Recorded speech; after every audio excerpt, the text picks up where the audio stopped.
Hello, students. We are here with a new topic which is based on oral and documentary evidence under the भारतीय साक्ष्य अधिनियम 2023। आज हम discuss करने वाले हैं oral and documentary evidence के बारे में। देखेंगे, समझेंगे and why we want to study on this topic.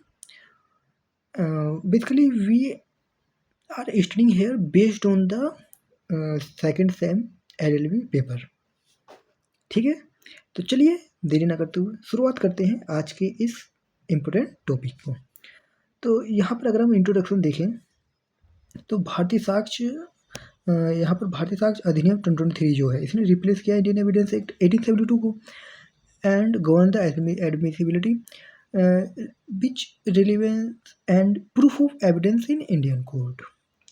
Oral evidence is covered under section 54 and 55 जबकि documentary evidence begin from section 56 onward. ठीक है, तो यहाँ पर हम सेक्शंस वाइज भी स्टडी करेंगे इनके बारे में एंड रिलेवेंट लैंडमार्क जजमेंट्स भी गो थ्रू करेंगे। ठीक है, तो चलिए आगे चलते हैं और देखते हैं वन बाय वन हर चीज़। पहले हम ओरल एविडेंस के बारे में देखते हैं। इससे रिलेवेंट सेक्शन जो है सेक्शन 54 एंड सेक्शन 55। क्या कहता है सेक्शन 54? सेक्शन 54 कहता है कि जो proof of fact by oral evidence, all fact इसमें आते हैं except the content of document may be proved by the oral evidence. ठीक है, सारे फैक्ट इसमें शामिल होते हैं छोड़ के content of document may be proved bye oral evidence. ठीक है, सेक्शन 55 यहाँ पर हमारा बात करता है oral evidence to be direct. Oral evidence must be direct. ठीक है, यहाँ पर ओरल एविडेंस जो होना चाहिए वो डायरेक्ट होना चाहिए, इनडायरेक्ट नहीं होना चाहिए। ठीक है, जैसे a witness must testify only what about what he और सी पर्सनली सो हर्ड और अदरवाइज परसीव्ड। ठीक है, अब let's give you one example. एक लड़ाई होती है ए और बी के बीच में। ठीक है, एंड सी उसे देख रहा होता है और सी डी को कहता है आके कि हाँ मैंने वो देखा था डी को, तो वो इनडायरेक्ट हो जाता है क्योंकि एक थर्ड पर्सन ने कम्युनिकेट किया है। ठीक है, अगर डी ए और बी की लड़ाई सामने से अपने आँखों से देखे तो वो डायरेक्ट हो जाता है। ठीक है, तो ये डिफरेंस होता है डायरेक्ट और इनडायरेक्ट में। ठीक है, तो आशा करता हूँ आपने काफ़ी अच्छे से समझा है इसको। ठीक है, सेक्शन 54 हमारा proof of fact of oral evidence के बारे में बात करता है and section 55 oral evidence to be direct के बारे में बात करता है। चलिए और आगे चलते हैं और डिटेल में देखते हैं मीनिंग ऑफ ओरल एविडेंस। क्या होता है मतलब ओरल एविडेंस का? ओरल एविडेंस जिसमें कंसिस्ट होता है स्टेटमेंट मेड बाय विटनेस। ठीक है, in court regarding facts that they have personally perceived. ठीक है, hearsay evidence is generally inadmissible. Hearsay क्या होता है मतलब एक तरीके से हिंदी में अगर नॉर्मल भाषा में कहूँ तो सुनी सुनाई बात। किसी ने किसी से सुना और तब जाके उसे कम्युनिकेट किया तो वो जनरली इनएडमिसिबल होता है। ठीक है, covered under recognise exception, but इसके भी कुछ एक्सेप्शंस होते हैं। ठीक है, और अगर हम इनके एसेंशियल कैरेक्टरिस्टिक की बात करें तो oral evidence must be direct, हमने एग्जाम्पल भी देखा, must be based on personal knowledge. ठीक है, खुद की पर्सनल नॉलेज पे बेस्ड होना चाहिए। ठीक है, तभी वो डायरेक्ट होता है। ठीक है, ना कि किसी दूसरे से सुना और अपनी नॉलेज पे बेस्ड नहीं है और कम्युनिकेट करा आपने तो वो इनएडमिसिबल हो जाता है। ठीक है, हेयर से जनरली इनएडमिसिबल होता है and it is tested through cross examination. ठीक है, और इसको क्रॉस एग्जामिनेशन के थ्रू टेस्ट किया जाता है। ठीक है, एंड अगर हम इम्पोर्टेंट लैंडमार्क जजमेंट की देखें तो हमारा जजमेंट क्या कहता है, जैसे केस का नाम है state of Rajasthan versus Kashiram, 2006 का हमारा केस है, 12th volume supreme court case है हमारा 254। ठीक है, इसमें जो जजमेंट दिया था justice Arijit Patayat and justice SH Kapadia थे। ठीक है हमारे, तो यहाँ पर अगर हम फैक्ट देखें, अब एक मर्डर होता है एक प्लेस पे इन एक्यूज्ड हाउस। ठीक है, एक्यूज के हाउस पे के प्लेस पे एक मर्डर होता है। ठीक है, there were no direct witness. ठीक है, टी यहाँ पर था लेकिन यहाँ पर कोई डायरेक्ट आई विटनेस नहीं था। ठीक है, but oral testimony and circumstance evidence link to the accuse to the crime, ठीक है। यहाँ पर कोई ओरल टेस्टिमनी ली गई, सर्कमस्टेंशियल एविडेंस मतलब वहाँ पर उसके आगे बगल सब कुछ चीज़ें रिकॉर्ड करी गई, पूछताछ की गई, तो उनसे लिंक्ड बनाया गया, तो एक्यूज, तब एक्यूज टू द क्राइम, ठीक है। इशू क्या होता है इसमें, whether reliable oral testimony and surrounding circumstance can be sufficient convict, क्या जो भी ओरल टेस्टिमनी ली गई इधर उधर से लोगों से, और जो सर्कमस्टेंसेस उसके दायरे में जितनी भी चीज़ें आसपास की देखी सुनी रिकॉर्ड करी गई, क्या वो सफिशिएंट होगा कन्विक्ट करने के लिए एक्यूज को। तो जजमेंट हमारा आता है justice Arijit Pasayat and justice S H. Kapadia, यहाँ पे जजेस थे, कहते हैं कि ट्रस्टवर्दी ओरल एविडेंस हेल्ड करते हैं इवन फ्रॉम अ सिंगल, ठीक है, even from a single witness can form the basis of conviction if it inspire confidence, ठीक है। अगर पूरे कॉन्फिडेंस के द्वारा ये सब किया गया है तो ये एक कन्विक्शन का बेसिस फॉर्म कर सकता है, ठीक है, ओरल विटनेस। कंक्लूजन में अगर हम देखें तो quality of evidence is more important, मतलब एविडेंस जो भी है हमारे सामने उसकी उसमें क्वालिटी होनी चाहिए, एक अच्छी, मतलब एक रिलीवेंट इन्फॉर्मेशन उनमें होनी चाहिए। तो one credible witness may be enough, अगर एविडेंस इम्पोर्टेंट है, क्वालिटेटिव है, तो वन क्रेडिबल विटनेस भी इनफ हो सकता है एक्यूज करने के लिए, ठीक है, एक्यूज को।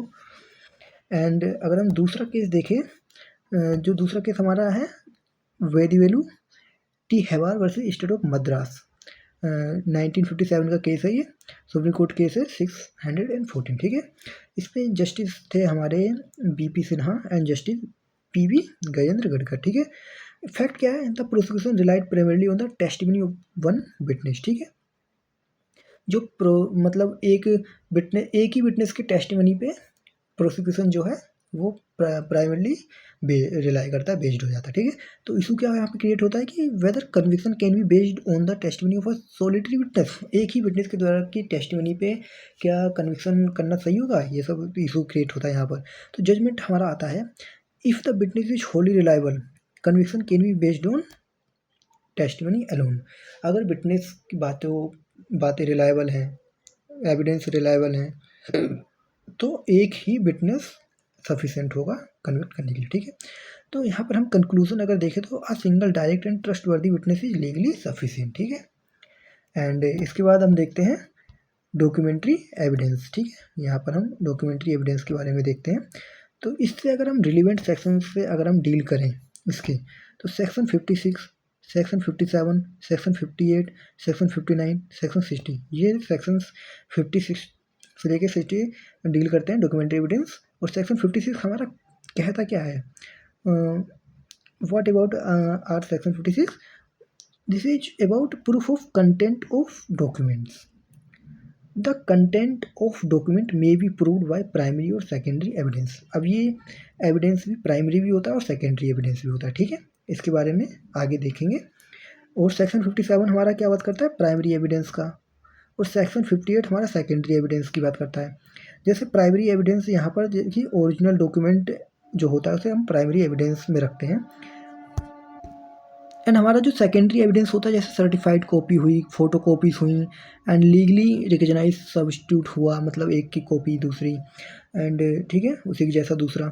तो सेक्शन 58 हमारा सेकेंडरी एविडेंस की बात करते हैं। सेक्शन 59 के बारे में देखिए, प्रूफ बाय प्राइमरी एविडेंस, जो प्रूफ दिया था प्राइमरी एविडेंस, जैसे document should be ordinary B proved by the original, ठीक है, एंड ओरिजिनल होना चाहिए, बेसिकली वही कह रहा है। Section 60 cases in which secondary evidence में बी गिवन, ठीक है, ऐसे केसेस की बात करता है जहाँ पे सेकेंडरी एविडेंस दिए जाते हैं, ठीक है। Secondary evidence is admissible when statutory condition are satisfy.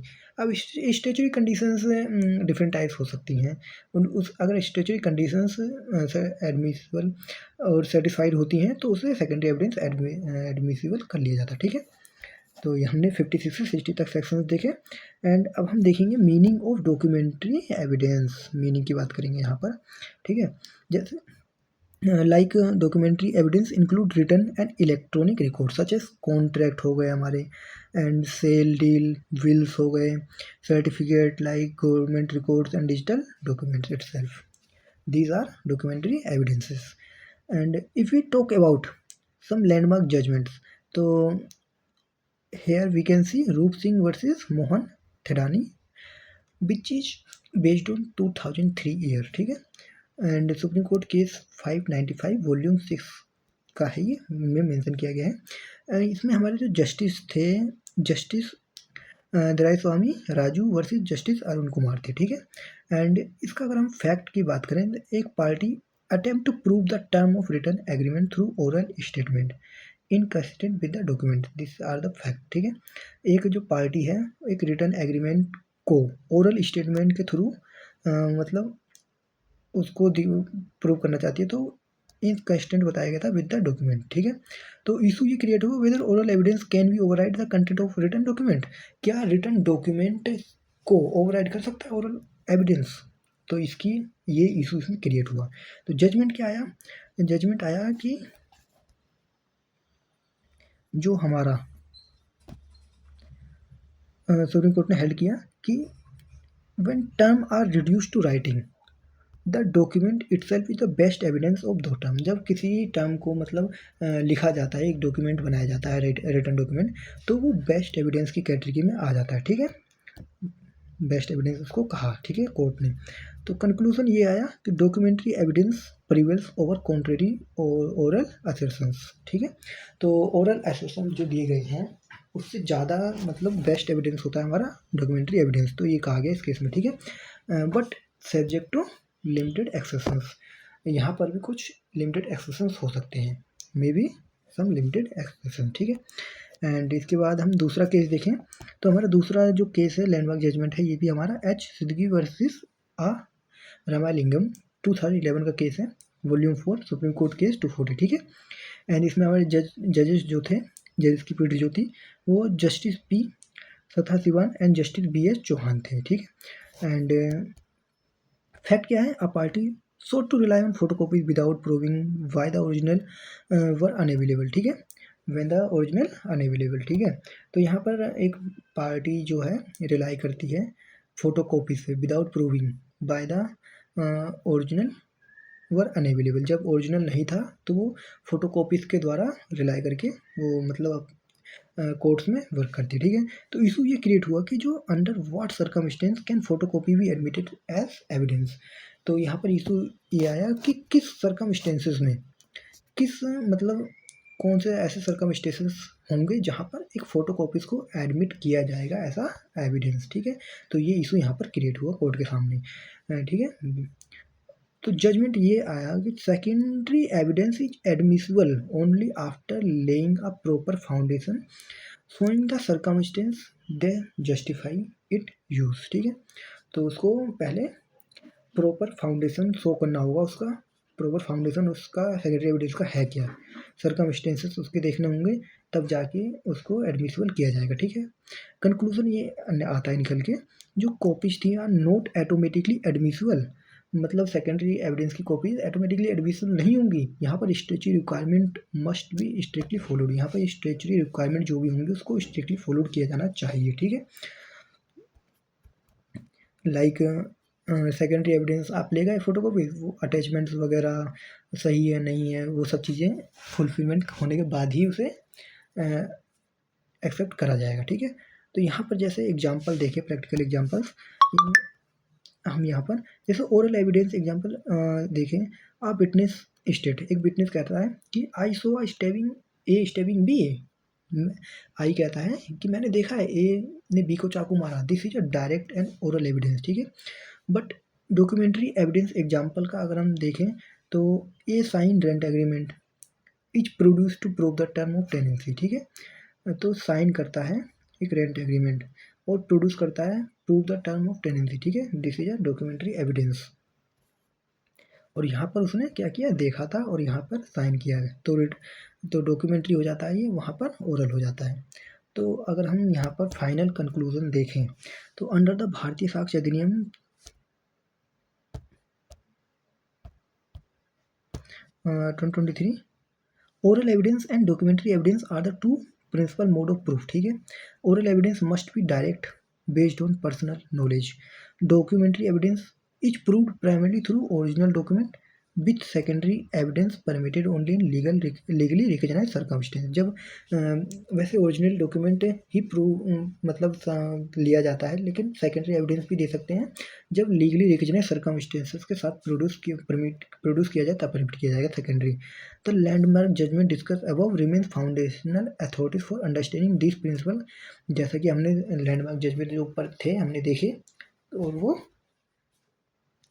Understand करने के लिए प्रिंसिपल्स को सफिशिएंट है, ठीक है। एंड इसी के साथ और आगे तो यहाँ पर हमारा फाइनल होता है ये टॉपिक।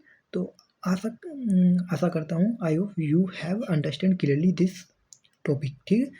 तो stay with us and watch this, दोबारा इसे देखिए अगर आपको नहीं समझ आया है। Absolutely you can understand after revising this. So all the best, we will meet with new topic.